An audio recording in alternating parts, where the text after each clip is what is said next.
Riot police and paramilitary officers patrolled near empty roads in Bangladesh's capital, Dhaka. An eerie silence prevailed after days of violent protest. Public transport has been closed. If we cannot move around freely, how can we continue our livelihood properly? Due to the internet shutdown, our app does not work. Also, we are appalled as different places have ongoing clashes and we cannot go there.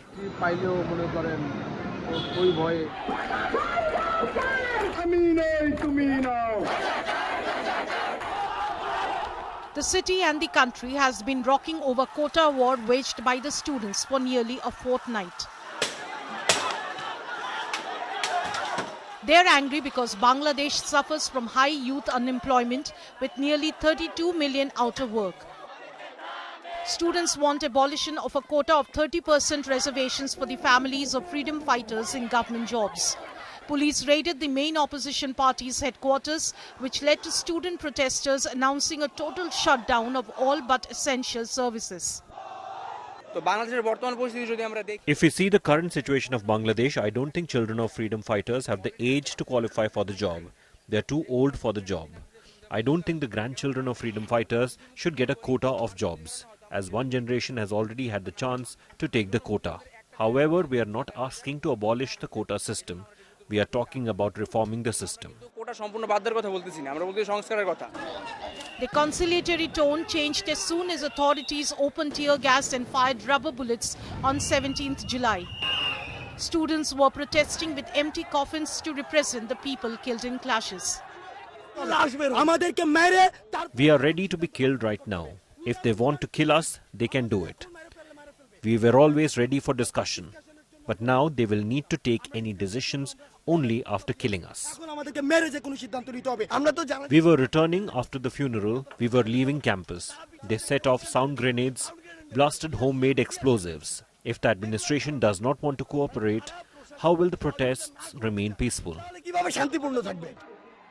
Reports suggest at least 6, mostly students, died in a clash between two wings of student unions. One of them is supported by the ruling Awami League party.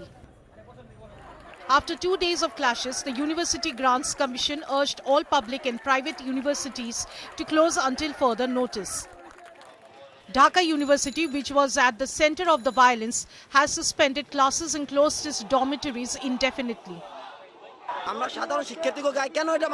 Why are these rubber bullets being fired, tear gas being lobbed, brickbats being thrown at us?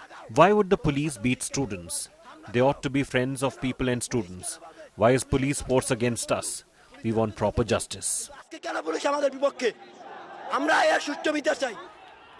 These quotas were halted by a court order after mass student protest in 2018. But last month, Bangladesh High Court nullified the decision and reinstated the system. This triggered new demonstrations. The four-time Prime Minister Sheikh Hasina's reaction to student protest have fanned the fire to the most emotive issue of Bangladesh. If the grandchildren of Mukti Jodhas can't qualify for reservation, is it to be given to Razakars? That's my question to my countrymen. Pro-Pakistan army that fought to repress Mukti Jodhas or the freedom fighters in 1971 are called Razakars. The Prime Minister, equating protesters with the most hated Razakar word, has unleashed all the fury among the youth that has engulfed Bangladesh in fire.